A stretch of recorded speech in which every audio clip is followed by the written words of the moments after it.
पूरी राजनीति में एक बड़ा हिस्सा इस बात का है कि आपके बेटे राजनीति में आ जाएं, उन्हें टिकट मिल जाए, वो चुनाव जीत जाए। और ये मुझे कौन सी पार्टी बता दीजिए कि जहाँ इसका इल्ज़ाम नहीं हो। पहले तो टिकट दिलाते हैं आप, उसके बाद जब उनके इलाके में कैंपेन होता है आप सिर्फ उसी इलाके में जाते, बाकी जगह कैंपेन नहीं करते। मैंने बहुत दौरे किए राजस्थान के चुनाव के अंदर, तो कोई नतीजा नहीं निकला। मैंने दौरे बहुत किए, सब करते हैं दौरे। आपसे तो उम्मीद होती है ना कि आप बाकी राजनेताओं की तरह न रहें।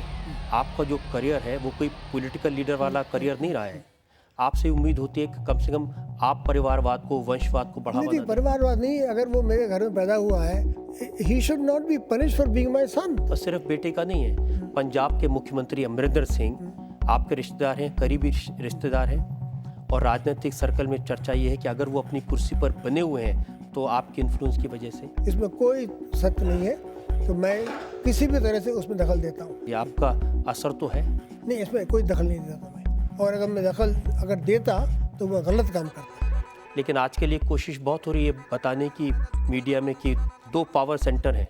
नहीं, ये तो नाउ होल टाइम इंडस्ट्री कि किसी तरह से ये करो कि साहब 2 पावर सेंटर है और झगड़ा कराओ उसके अंदर। लेकिन जब आप विरोधी दल में थे तब आप भी यही करते थे कि 2 पावर सेंटर है, एक अडवाणी का, एक वाजपेयी का, झगड़ा कराओ इनमें किसी तरह। देखिए, हमें ज़रूरत नहीं, आपस में ही मारकाट हो रही है वहाँ, हम क्या करेंगे।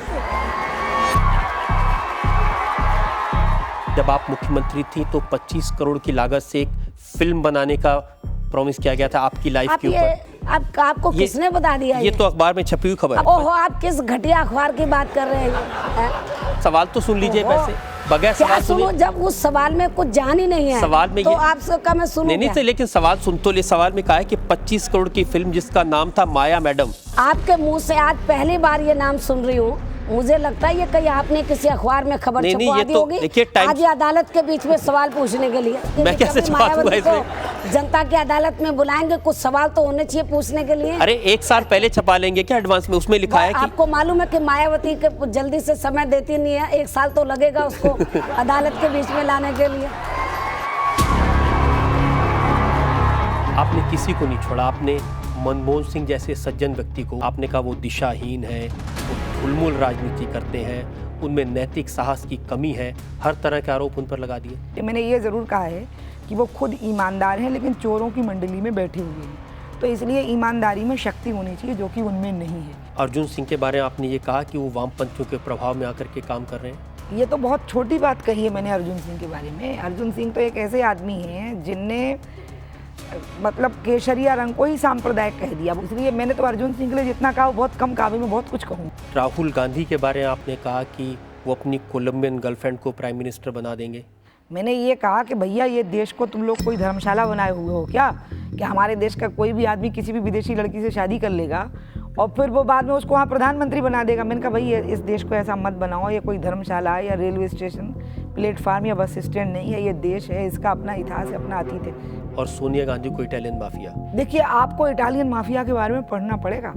इटालियन माफिया बड़ा सोफिस्टिकेटेड, बड़ा पॉलिश्ड नज़र आता है, लेकिन वो दूसरे का गला काटने का सोचता रहता है हमेशा। तो इसलिए जब आप इटालियन माफिया को पढ़ोगे ना तो आप समझ जाओगे कि जो मैंने कहा वो बिल्कुल ठीक कहा है, कि कभी ऐसा भी हो जाएगा कि उसका भी किसी से ब्याह होगा, कोई विदेशी होगी।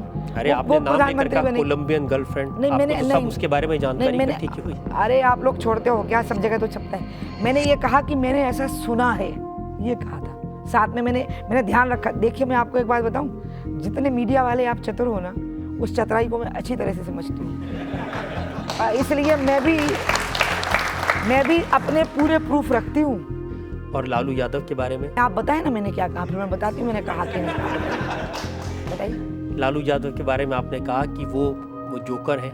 हाँ, मैंने कहा, और मैंने ये भी कहा है कि वो हिंदुस्तान की पॉलिटिक्स में वो तो मस्खरे का क्या है, आप अंग्रेजी और हिंदी का फर्क नहीं समझ पाते। जोकर को ही हिंदी में मस्खरा कहते हैं। और मेरा ये मानना है कि लालू यादव जानबूझ करके भ्रष्टाचार को छिपाड़ने के लिए धर्मनिरपेक्षता की आड़ लेते हैं। 2000 करोड़ का आरोप है, इसी वजह से मुख्यमंत्री की कुर्सी छोड़नी पड़ी। यही तो मैं मनमोहन सिंह से पूछना चाहती हूँ कि उमा भारती को जेल तिरंगा झंडा फहराने पे और लालू यादव को रेल 2000 करोड़ डकार जाने पे, ये तो ठीक है।